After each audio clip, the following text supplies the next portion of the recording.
ਤੇ ਜੇਕਰ ਬਲਾਤਕਾਰ ਮਾਮਲਿਆਂ ਦੇ ਵਿੱਚ ਪੈਰੋਲ ਮਿਲਣ ਦੀ ਗੱਲ ਚੱਲੀ ਹੈ ਤੇ ਜੇਕਰ ਪੱਕੀਆਂ ਜ਼ਮਾਨਤਾਂ ਦੇ ਵੱਲ ਕਿਆਸ ਰਹੀਆਂ ਤੇ ਇੱਕ ਜ਼ਮਾਨਤ ਦੇ ਨਾਲ ਜੁੜੀ ਹੋਰ ਖਬਰ ਸਾਂਝੀ ਕਰ ਲਈਏ ਸ਼ਰਮਾ ਜੀ।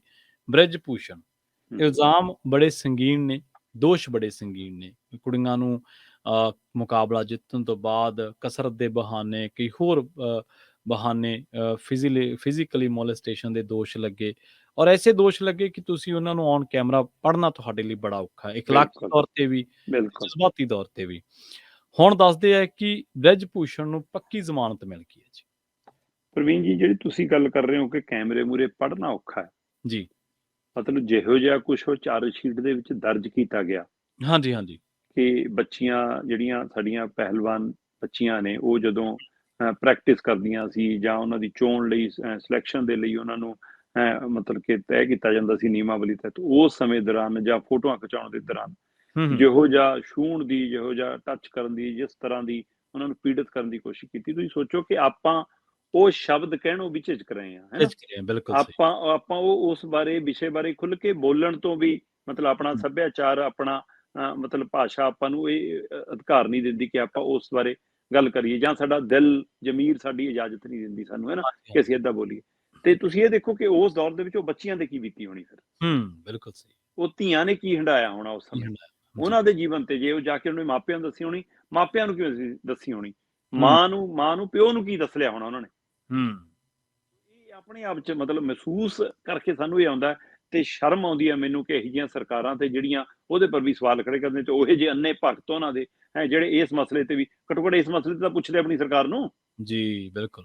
ਤੇ ਪਰ ਇੱਧਰ ਤਾਂ ਜਦੋਂ ਚਾਰਜ ਸ਼ੀਟ ਆਈ ਸੀ, ਚਾਰਜ ਸ਼ੀਟ ਚ ਲੰਮਾ ਚੌੜਾ ਮਾਮਲਾ ਕਿ ਬ੍ਰਿਜ ਭੂਸ਼ਣ ਫਸ ਗਿਆ, ਬ੍ਰਿਜ ਭੂਸ਼ਣ ਦੇ ਖਿਲਾਫ 17 ਗਵਾਹ, ਆਹ ਮਾਮਲਿਆਂ ਚ ਪੁਲਿਸ ਨੇ ਆਹ ਲਿਖਤਾ, ਪੁਲਿਸ ਨੇ ਉਹ ਲਿਖਤਾ। ਤੇ ਮੈਂ ਉਸ ਦਿਨ ਵੀ ਗੱਲ ਕੀਤੀ ਸੀ, ਮੈਂ ਕਿਹਾ ਇੱਥੇ ਅਦਾਲਤਾਂ ਦੇ ਫੈਸਲੇ ਵੀ ਸਵਾਲਾਂ ਦੇ ਘੇਰੇ ਚ ਆਉਂਦੇ ਰਹੇ ਨੇ ਕਿ ਅਦਾਲਤ ਫੈਸਲਾ ਸੁਣਾਉਣ ਤੋਂ ਪਹਿਲਾਂ ਬੜਾ ਕੁਝ ਬੋਲਦੀ ਆ, ਤੱਤਾ ਉੱਪਰ ਵਹਾ ਜਾਂਦਾ ਹੈ। ਪੁਲਿਸ ਥਾਣੇ ਚ ਸਮਝੌਤਾ ਕਰਾਉਣ ਤੋਂ ਪਹਿਲਾਂ ਬੜੀ ਧਿਰ ਨੂੰ ਲਲਕਾਰ ਕੇ ਗਾਲਾਂ ਕੱਢ ਕੇ ਜੁੱਤੀ ਤੇ ਬਾਅਦ ਚ ਉਹਨਾਂ ਦੇ ਹੱਕ 'ਚ ਭੁਗਤ ਜਾਂਦੇ। ਸੋ ਇਹ ਚਾਰਜ ਸ਼ੀਟ ਇੱਕ ਭੁਲੇਖਾ ਪਾਉਣ ਲਈ ਸੀਗੀ ਜੀ। ਹੁਣ ਉਸੇ ਬ੍ਰਿਜ ਭੂਸ਼ਣ ਨੂੰ ਜਿਹਦੇ ਖਿਲਾਫ 17 ਗਵਾਹ ਨੇ, 6 ਬੀਬੀਆਂ ਪਹਿਲਵਾਨ ਵੱਲੋਂ ਗੰਭੀਰ ਦੋਸ਼ ਨੇ, ਤੇ ਪੁਲਿਸ ਕਹਿੰਦੀ ਹੈ ਜੀ ਆ ਦੋਸ਼ਾਂ ਦਾ ਹਵਾਲੇ ਨਾਲ ਸਾਡੇ ਕੋਲ ਪੂਰਾ ਕੁਝ ਹੈਗਾ, ਸਾਰੇ ਸਬੂਤ ਹੈਗੇ, ਸਾਰਾ ਕੁਝ ਹੈਗਾ, ਤੇ ਉਹਨੂੰ ਪੱਕੀ ਜ਼ਮਾਨਤ ਮਿਲ ਗਈ। ਜੀ। ਪਹਿਲਾਂ ਅੰਤਰਮ ਜ਼ਮਾਨਤ ਮਿਲੀ ਸੀ 2 ਦਿਨਾਂ ਦੀ, ਤੇ ਹੁਣ ਉਹਨੂੰ ਪੱਕੀ ਜ਼ਮਾਨਤ ਮਿਲ ਗਈ। ਕੋਈ ਗ੍ਰਿਫਤਾਰੀ ਨਹੀਂ ਹੋਈ। ਬਿਲਕੁਲ ਸਹੀ ਹੈ। ਤੇ ਨਾ ਹੋਣ ਦੀ ਆਸ ਰੱਖਿਓ ਜੀ। ਸਰਕਾਰ ਬਦਲ ਗਈ, ਸਿਸਟਮ ਬਦਲ ਗਿਆ, ਕਿਸੇ ਨੇ ਜਾੜ ਥੱਲੇ ਲੈਣਾ ਹੋਇਆ, ਜਾਂ ਇਹ ਪਾਰਟੀ ਬਦਲ ਗਏ ਫਿਰ ਦੂਜਿਆਂ ਕੋਲ ਚਲਾ ਗਿਆ, ਜੇ ਕਿਸੇ ਦੀ ਗਲਤੀ ਨਾਲ ਹੋਰ ਦੀ ਸਰਕਾਰ ਆ ਗਈ, ਕਿਉਂਕਿ ਸਮਾਜਵਾਦੀ ਪਾਰਟੀ ਚੋਂ ਆਇਆ ਵਾ, ਹੈ ਨਾ। ਤੇ ਜੇਕਰ ਏਦਾਂ ਦਾ ਕੁਝ ਹੋਇਆ ਤਾਂ ਕੋਈ ਪਤਾ ਨਹੀਂ ਕਿੱਧਰ ਨੂੰ ਰੁਖ ਕਰਨਾ ਪੈ ਜਾਵੇ। ਸੋ ਇਸ ਲਈ ਇਹ ਕੁਝ ਨਹੀਂ ਕਿਹਾ ਜਾ ਸਕਦਾ ਕਿ ਇੱਥੇ ਸਿਆਸਤ ਕਿਵੇਂ ਬਦਲਦੀ ਹੈ ਨਾ। ਸੋ ਇਹ ਸਾਰੇ ਪਹਿਲੂ ਦੇ ਉੱਤੇ ਸਵਾਲ ਪੱਕੀ ਜ਼ਮਾਨਤ ਦਾ ਹੈ ਕਿ ਜਦੋਂ ਚਾਰਜ ਸ਼ੀਟ ਆਈ ਸੀ ਤਦ ਵੀ, ਜਦੋਂ ਇਹ ਕੇਸ ਸਾਹਮਣੇ ਆਇਆ ਸੀ ਤਦ ਵੀ, ਆਪਾਂ ਉਸੇ ਦਿਨ ਗੱਲ ਕੀਤੀ ਸੀ ਕਿ ਇਹ ਸਿਰਫ ਤੇ ਸਿਰਫ ਨਾਬਾਲਿਗ ਵਾਲਾ ਮਾਮਲਾ ਨਿਬੇੜਨ ਦੇ ਲਈ ਇਸ ਲਈ ਜਦੋਜਹਿਦ ਹੈ ਕਿਉਂਕਿ ਦੂਏ ਮਾਮਲੇ 'ਚ ਗ੍ਰਿਫਤਾਰੀ ਹੋਣੀ ਜੀ, ਜ਼ਮਾਨਤ ਮਿਲ ਜਾਣੀ, ਔਰ ਉਹੀ ਕੁਝ ਹੋ ਰਿਹਾ। ਜੀ। ਬ੍ਰਿਜ ਭੂਸ਼ਣ ਨੂੰ ਪੱਕੀ ਜ਼ਮਾਨਤ ਮਿਲੀ, ਔਰ ਜਦੋਂ ਪੱਕੀ ਜ਼ਮਾਨਤ ਅਦਾਲਤ ਨੇ ਦਿੱਤੀ ਤਦ ਉਸ ਦੇ ਉੱਤੇ ਸਵਾਲ ਵੀ ਖੜਾ ਨਹੀਂ ਕੀਤਾ ਉਸ ਦਿੱਲੀ ਪੁਲਿਸ ਨੇ, ਜਿਹੜੀ ਕਹਿੰਦੀ ਚਾਰਜ ਸ਼ੀਟ 'ਚ ਦੋਸ਼ੀ ਉਹ ਦੋਸ਼ੀ ਹੈ, ਗੁਨਾਹਗਾਰ ਹੈ ਗੁਨਾਹਗਾਰ। ਦਿੱਲੀ ਪੁਲਿਸ ਕਹਿੰਦੀ ਸਾਨੂੰ ਕੋਈ ਇਤਰਾਜ਼ ਨਹੀਂ ਜੀ। ਪਰ ਜਿਹੜਾ ਪੀੜਤ ਧਿਰ ਦਾ ਵਕੀਲ ਹੈ, ਉਹ ਪੀੜਤ ਧਿਰ ਦੇ ਵਕੀਲ ਨੇ ਇੱਕ ਸਵਾਲ ਖੜਾ ਕੀਤਾ ਕਿ ਜੀ ਕੱਲ ਨੂੰ ਇਹ ਬਾਹਰ ਜਾ ਕੇ ਫਿਰ ਧਮਕਾਊਗਾ, ਇਹਦੇ ਕੋਲ ਸਰਕਾਰ ਹੈ, ਸੱਤਾ ਹੈ, ਤਾਕਤ ਹੈ, ਪੈਸਾ ਹੈ, ਬਾਹੂਬਲੀ ਹੈ, ਸਾਰਾ ਕੁਛ ਹੈ, ਇਹ ਤਾਂ ਤੰਗ ਕਰੂਗਾ ਜੀ ਗਵਾਹਾਂ ਨੂੰ ਵੀ ਤੇ ਜਿਹੜੇ ਜਿਨ੍ਹਾਂ ਨੇ ਕੇਸ ਕੀਤਾ ਉਹਨਾਂ ਨੂੰ ਵੀ। ਤੇ ਦੂਜੀ ਧਿਰ ਦਾ ਵਕੀਲ ਕੀ ਕਹਿੰਦਾ, ਬ੍ਰਿਜ ਭੂਸ਼ਣ ਵਾਲਾ ਵਕੀਲ, ਉਹ ਕਹਿੰਦਾ ਜੀ ਇਹਨੂੰ ਅਧਿਕਾਰ ਹੈ ਜੀ ਜ਼ਮਾਨਤ ਲੈਣ ਦਾ, ਕਿਵੇਂ ਰੋਕ ਸਕਦੇ ਜੀ, ਇਹਦੀ ਕੇਸ ਤਾਂ ਦੇਖੋ ਜੀ ਚਾਰਜ ਸ਼ੀਟ ਦੇ ਆਧਾਰ ਤੇ ਦੀ ਨਾ ਤਾਂ ਗ੍ਰਿਫਤਾਰੀ ਹੋਈ ਹੈ ਜੀ, ਚੱਲ ਰਿਹਾ ਗ੍ਰਿਫਤਾਰੀ ਤਾਂ ਹੋਈ ਨਹੀਂ, ਅੰਤਰਮ ਜ਼ਮਾਨਤ ਇਹਨੂੰ ਮਿਲਣ ਦਾ ਅਧਿਕਾਰ ਸੀ, ਉਹ ਮਿਲ ਗਈ ਜੀ। ਇਸ ਲਈ ਇਹਦਾ ਪੱਕੀ ਅਧਿਕਾਰ ਬਣਦਾ ਜੀ ਜ਼ਮਾਨਤ ਲੈਣ ਦਾ, ਕਿਉਂਕਿ ਜਿਹੜੀ ਇਹਦੇ ਪਰ ਧਾਰਾਵਾਂ ਨੇ ਜੀ ਉਹ 'ਚ 5 ਸਾਲ ਤੋਂ ਵੱਧ ਤਾਂ ਸਜ਼ਾ ਹੀ ਨਹੀਂ। ਬਿਲਕੁਲ ਸਹੀ ਹੈ। ਇੱਕ ਗੱਲ ਸਾਫ਼ ਹੋ ਗਈ ਹੁਣ ਜੀ, ਜੇ ਕਦੇ ਸਾਲਾਂ ਵੱਧੀ ਜਾ ਕੇ ਕਦੇ ਕੋਈ ਗੱਲ ਤਣ ਪੱਤਣ ਲੱਗੀ ਵੀ, ਮਤਲਬ 5 ਸਾਲ ਤੱਕ ਦੀ ਸਜ਼ਾ ਉਹ ਤੋਂ ਵੱਧ ਨਹੀਂ ਹੋ ਸਕਦੀ, ਤੇ ਉਹਨੂੰ ਥੱਲੇ ਤਾਂ ਚਾਹੇ 6 ਮਹੀਨੇ ਦੀ ਦੇ ਦੇਣ, ਚਾਹੇ ਸਾਲ ਦੀ ਦੇ ਦੇਣ ਫਿਰ। ਜੀ ਜੀ ਜੀ ਸੋ ਇਸ ਲਈ ਸਜ਼ਾ ਵਾਲਾ ਪਹਿਲੂ ਤਾਂ ਕਿਤੇ ਨਜ਼ਰ ਨਹੀਂ ਆਉਂਦਾ। ਹਾਂ, ਠੀਕ ਹੈ। ਪਰ ਸਵਾਲ ਇਹ ਆ ਕਿ ਅੱਜ ਜ਼ਮਾਨਤ ਮਿਲਣ ਦਾ ਮਤਲਬ ਹੂੰ ਜੀ ਇਹ ਹਰ ਵਾਰ ਤਰੀਕ ਤੇ ਕਟਹਿਰੇ 'ਚ ਖੜਾ ਹੋਊਗਾ? ਹੂੰ ਨਾ ਨਾ ਨਾ ਨਾ, ਜੀ ਕਿਰਾਏ ਦੇ ਭਾੜੇ ਦੇ ਵਕੀਲ ਆਇਆ ਕਰਨਗੇ ਹਰ ਤਰੀਕ ਤੇ, ਠੀਕ ਹੈ। ਤੇ ਦੁੱਖ ਭੋਗਣਗੀਆਂ ਪੀੜਤ ਧਿਰਾਂ। ਹੂੰ ਕੇਸ ਕੀਤਾ, ਕਚਹਿਰੀਆਂ ਦੇ ਧੱਕੇ ਤਾਂ ਉਹ ਖਾਣਗੇ, ਬਿਲਕੁਲ ਸਹੀ ਹੈ। ਤਾਂ ਉਹ ਆਉਣਗੇ, ਲੋਕ ਉਹਨਾਂ ਨੂੰ ਦੇਖਣਗੇ ਜਿਵੇਂ ਉਹੀ ਮੁਜਰਮ ਹੋਣ। ਇਹ ਤਾਂ ਕਿਤੇ ਗੇੜਾ ਵੀ ਨਹੀਂ ਮਾਰਨਾ। ਇਸ ਲਈ ਇਹ ਆਪਣੇ ਆਪ ਸਵਾਲ ਹੈ, ਫਿਰ ਪੀੜਤ ਧਿਰ ਕਿਹੜੀ ਹੋਈ, ਦੁਖੀ ਧਿਰ ਕਿਹੜੀ ਹੋਈ, ਸਜ਼ਾ ਕਿਹੜੀ ਧਿਰ ਨੂੰ ਮਿਲਣੀ ਆ ਜੀ।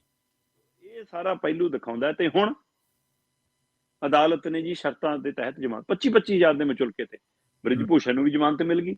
ਇਹਦੇ ਨਾਲ ਇੱਕ ਵਿਨੋਦ ਤੋਮਰ ਸੀਗਾ ਜਿਹੜਾ ਸਕੱਤਰ ਰਿਹਾ ਹੈ ਨਾ ਇਸੇ ਜਿਹੜੀ ਫੈਡਰੇਸ਼ਨ ਹੈ ਇਹਨਾਂ ਦੀ ਕੁਸ਼ਤੀ ਸੰਘ ਮਹਾਸੰਘ ਦਾ, ਜਿਹਦਾ ਚੇਅਰਮੈਨ ਪ੍ਰਧਾਨ ਚੱਲਿਆ ਹੁੰਦਾ, ਉਹਦਾ ਉਹ ਸਹਾਇਕ ਸਕੱਤਰ ਸੀਗਾ। ਦੋਵਾਂ ਨੂੰ 25-25 ਹਜ਼ਾਰ ਦੇ ਮਚੁਲਕੇ ਤੇ ਜ਼ਮਾਨਤ ਮਿਲ ਗਈ। 25 ਹਜ਼ਾਰ ਕੀ ਹੈ ਇਹਨਾਂ ਲਈ? ਕੀ ਹੈ ਕਿੰਨੀ? ਪਰ ਸਵਾਲ ਕੱਲਾ 25 ਹਜ਼ਾਰ ਦੀ ਜ਼ਮਾਨਤ ਦਾ ਨਹੀਂਗਾ, ਇਹਨਾਂ ਨੂੰ ਸ਼ਰਤਾਂ ਦੇ ਤਹਿਤ ਜ਼ਮਾਨਤ ਮਿਲੀ ਆ। ਅੱਛਾ ਪ੍ਰਵੀਨ ਜੀ, ਤੁਸੀਂ ਮਤਲਬ ਘਰੇ ਅਖੰਡ ਪਾਠ ਕਰਾਉਣਾ, ਘਰੇ ਕੋਈ ਜਨਮ ਦਿਨ ਮਨਾਉਣਾ ਹੈ, ਘਰੇ ਕੋਈ ਵਿਆਹ ਮੰਗਣੀ ਕਰਨੀ, ਤਾਂ ਆਪਾਂ ਹਲਵਾਈ ਕਰਨਾ ਪੈਂਦਾ। ਮੰਨ ਲਓ ਆਪਾਂ ਅੱਜ ਕੱਲ੍ਹ ਕੈਟਰਿੰਗ ਕਹਿੰਦੇ ਆ ਉਹਨੂੰ ਨਾ, ਕਿ ਹਾਂ ਚਾਹ ਦੇ ਉੱਤੇ ਆਹ ਕੁਛ ਬਣਾਉਣਾ, ਰੋਟੀ ਤੇ ਆਹ ਕੁਛ ਲਾਉਣਾ, ਆਹ ਖਾਣ ਲਈ। ਤਾਂ ਜਦੋਂ ਹਲਵਾਈ ਕੋਲ ਜਾਓ, ਹੁਣ ਹਲਵਾਈ ਸਮਾਨ ਨਹੀਂ ਲਿਖਾਉਂਦਾ। ਨਾ ਹਲਵਾਈ ਨੇ ਤੁਹਾਨੂੰ ਕਾਗਜ਼ ਪੈਨ ਫੜਾਉਣਾ, ਨਾ ਆਪ ਫੜਨਾ। ਉਹਨੇ ਨਾ ਇੱਕ ਛਪਾਏ ਹੋਏ ਪੈਡ ਹੁੰਦੇ ਨੇ, ਹਾਂਜੀ ਹਾਂਜੀ ਬਿਲਕੁਲ, ਉਹ ਚੋਂ ਇੱਕ ਪੇਜ ਫੜਦਾ, ਦੇਖੋ ਜੀ ਆਹ 5 ਤਰ੍ਹਾਂ ਦੀਆਂ ਸਬਜ਼ੀਆਂ ਕਿਹੜੀਆਂ ਬਣਾਉਣੀਆਂ ਜੀ, ਟਿਕ ਮਾਰ ਦਿਓ ਜੀ। ਹਾਂਜੀ, ਜੇ ਉਹਨੇ ਆਪ ਟਿਕ ਮਾਰ ਕੇ ਸਾਹਮਣੇ ਲਿਖ ਲੈਣਾ ਕਿ ਮਟਰ ਪਨੀਰ ਇੰਨਾ ਹੈ, ਆਲੂ ਗੋਭੀ ਮਿਕਸ ਵੈਜੀਟੇਬਲ ਇੰਨੀ, ਦਾਲ ਇੰਨੀ। ਸੋ ਇਹੋ ਜਿਹਾ ਹਾਲ ਸਾਡੇ ਕਾਨੂੰਨੀ ਸਿਸਟਮ ਦਾ ਹੋ ਕੇ ਰਹਿ ਗਿਆ ਕਿ ਜਦੋਂ ਜ਼ਮਾਨਤ ਮਿਲਦੀ ਆ ਤਾਂ ਇੱਕ ਪੱਕਾ ਪਕਾਇਆ ਇੱਕ ਚਿੱਠੀ ਫੜਾ ਦਿੰਦੇ ਨੇ, ਗਵਾਹਾਂ ਨੂੰ ਪ੍ਰਭਾਵਿਤ ਨਹੀਂ ਕਰਨਾ ਜੀ, ਠੀਕ ਹੈ, ਸੰਪਰਕ ਨਹੀਂ ਕਰਨਾ ਜੀ, ਉਹਨਾਂ ਤੋਂ ਦੂਰ ਰਹਿਣਾ ਜੀ, ਵਿਦੇਸ਼ ਜਾਣ ਤੋਂ ਪਹਿਲਾਂ ਮਨਜ਼ੂਰੀ ਲੈਣੀ ਹੈ ਜੀ, ਸ਼ਹਿਰ ਛੱਡਣ ਤੋਂ ਪਹਿਲਾਂ ਅਦਾਲਤ ਥਾਣੇ 'ਚ ਦੱਸਣਾ ਜੀ। ਰਟਿਆ ਇੱਕ ਪਰਚਾ ਤੇ ਸਾਰਿਆਂ ਨੂੰ ਪਤਾ ਲਖੀਮਪੁਰ ਖੀਰੀ 'ਚ ਕੀ ਹੋਇਆ ਜੀ। ਬਿਲਕੁਲ, ਉਹ ਮੁੰਡਾ ਤਾਂ ਜ਼ਮਾਨਤ ਵੀ ਨਹੀਂ ਸੀ ਆਇਆ ਸੀ, ਤਾਂ ਵੀ ਧਮਕਾਈ ਜਾਂਦੇ ਸੀ। ਗਵਾਹਾਂ ਨਾਲ ਕਿੰਨੀ ਵਾਰ ਕੁੱਟਮਾਰ, ਧੱਕੇ ਮੁੱਕੀ, ਜ਼ਖਮੀ ਕਰਨ, ਐਕਸੀਡੈਂਟ ਕਰਾਉਣ, ਜੇ ਉਹ ਘਰਾਂ ਤੱਕ ਧਮਕਾਉਣ, ਕਿੰਨਾ ਕੁਛ ਗਿਆ। ਹੁਣ ਬ੍ਰਿਜ ਭੂਸ਼ਣ ਨੇ ਆਪ ਥੋੜਾ ਜਾਣਾ ਧਮਕਾਉਣ। ਬਿਲਕੁਲ ਬਿਲਕੁਲ, ਤੇ ਇਹ ਸਾਰੇ ਪਹਿਲੂ ਵੀ ਖੜੇ ਨੇ। ਸੋ ਸ਼ਰਤਾਂ ਰੱਖਦੀਆਂ ਕਿ ਬ੍ਰਿਜ ਭੂਸ਼ਣ ਭਾਈ ਗਵਾਹਾਂ ਨੂੰ ਤੇ ਪੀੜਤ ਧਿਰ ਨੂੰ ਪ੍ਰਭਾਵਿਤ ਕਰਨ ਦੀ ਕੋਸ਼ਿਸ਼ ਨਹੀਂ ਕਰੂਗਾ, ਬਾਹਰ ਜਾ ਕੇ ਸਿੱਧੇ ਜਾਂ ਸਿੱਧੇ ਰੂਪ 'ਚ ਉਹਨਾਂ ਕੋਈ ਸੰਪਰਕ ਨਹੀਂ ਕਰੂਗਾ, ਤੇ ਵਿਦੇਸ਼ ਜਾਣ ਤੋਂ ਪਹਿਲਾਂ ਉਹ ਅਦਾਲਤ ਤੋਂ ਮਨਜ਼ੂਰੀ ਲਊਗਾ। ਬਿਨਾਂ ਮਨਜ਼ੂਰੀ ਤੋਂ ਵਿਦੇਸ਼ ਨਹੀਂ ਜਾ ਸਕਦਾ, ਤੇ ਮਨਜ਼ੂਰੀ ਵੀ ਮਿਲ ਜਾਊਗੀ। ਸੋ ਇਸ ਲਈ ਇਹ ਆਪਣੇ ਆਪ 'ਚ ਸਵਾਲ ਖੜਾ ਕਿ ਭਾਈ ਇਹਦੇ ਵਿੱਚ ਮੁਲਜ਼ਮ ਕੌਣ ਹੈ ਤੇ ਮੁਜਰਮ ਕੌਣ ਬਣ ਜਾਊਗਾ, ਪੀੜਤ ਧਿਰ ਕਿਹੜੀ ਸੀ, ਤੇ ਹੈ ਨਾ ਮੌਜਾਂ ਕਿਹਨੂੰ ਹੋ ਜਾਣੀਆਂ। ਅਗਲੇ ਦੇ ਪੈਸੇ ਦੇ ਵਕੀਲ ਆਇਆ ਕਰਨਗੇ ਤੇ ਉਹ ਕੋਰਟ ਕਚਹਿਰੀ ਧੱਕੇ ਖਾਇਆ ਕਰਨਗੇ। ਸੋ ਜੀ ਇਹ ਪਹਿਲਾਂ ਹੀ ਸਾਫ਼ ਸੀ ਕਿ ਸਿਰਫ ਨਾਬਾਲਿਗ ਵਾਲੇ ਮਾਮਲੇ 'ਚੋਂ ਬਚਣ ਲਈ ਸਾਰੀ ਜੱਦੋਜਹਿਦ ਸੀ। ਉਹ ਮਾਮਲੇ 'ਚੋਂ ਬਚਦੇ ਹੀ ਬ੍ਰਿਜ ਭੂਸ਼ਣ 'ਚ ਜਾਨ ਪੈ ਗਈ ਕਿ ਹੁਣ ਆਪਣਾ ਕੁਝ ਨਹੀਂ ਵਿਗੜਦਾ। ਕਿਹੜੀ ਜੇਲ੍ਹ ਤੇ ਕਿਹੜੀ ਪੁਲਿਸ ਤੇ ਕਿਹੜੀਆਂ ਅਦਾਲਤਾਂ, ਅਗਲਾ ਕਹਿੰਦਾ ਮੇਰੇ ਕੋਲ ਸੱਤਾ ਹੈ, ਮੈਂ ਸਭ ਕੁਝ ਖਰੀਦ ਸਕਦਾ ਜੀ। ਬਿਲਕੁਲ। ਸੋ ਇਹ ਜ਼ਮਾਨਤ 25,000 ਦੇ ਮਚੁਲਕੇ ਤੇ ਨਹੀਂ, ਇਹ ਪਤਾ ਨਹੀਂ ਕਿੰਨੇ 'ਚ ਖਰੀਦੀ ਹੋਈ ਜ਼ਮਾਨਤ ਹੈ ਜੀ ਜੀ ਜੀ। ਤੇ ਦੂਜੀ ਗੱਲ ਇਹ ਵੀ ਆ ਨਾ, ਇੱਕ ਜਦੋਂ ਤੁਸੀਂ ਗੱਲ ਕਰ ਰਹੇ ਸੀ ਨਾ ਕਿ ਵੀ ਜ਼ਮਾਨਤ ਤੇ ਭੇਜਿਆ ਜਾਣਾ ਜਾਂ ਉਹਦੇ 'ਚ ਇੱਕ ਸੈੱਟ ਪੈਟਰਨ ਆ ਜਿਹਦੇ ਤਹਿਤ ਕਿਹਾ ਜਾਂਦਾ ਕਿ ਆਹ ਨਹੀਂ ਕਰਨਾ, ਉਹ ਨਹੀਂ ਕਰਨਾ। ਸਿਆਣੇ ਕਹਿੰਦੇ ਕਮਲੇ ਨੂੰ ਆਏ ਨਹੀਂ ਆਖੀਦਾ ਹੁੰਦਾ ਵੀ ਕਮਲਾ ਵੇਖੀ ਕਿਤੇ ਰੋੜਾ ਨਾ ਮਾਰਦੀ। ਜੇ ਉਹਦੇ ਦਿਮਾਗ 'ਚ ਵੀ ਨਾ ਹੋਇਆ ਫਿਰ ਵੀ ਮਾਰ ਦਿੰਦਾ, ਹਾਂਜੀ। ਇਹ ਜਿਹੜੇ ਤੁਸੀਂ ਕਾਲਮ ਦੀ ਗੱਲ ਕੀਤੀ ਹੈ ਜਾਂ ਸ਼ਰਤਾਂ ਦੀ ਗੱਲ ਕੀਤੀ ਹੈ, ਇੱਕ ਤਰੀਕੇ ਨਾਲ ਕਮਲੇ ਨੂੰ ਰੋੜਾ ਮਾਰਨ ਤੋਂ ਰੋਕਣ ਵਾਲੀ ਗੱਲ ਹੀ ਲੱਗਦੀ ਹੈ। ਬਿਲਕੁਲ ਬਿਲਕੁਲ।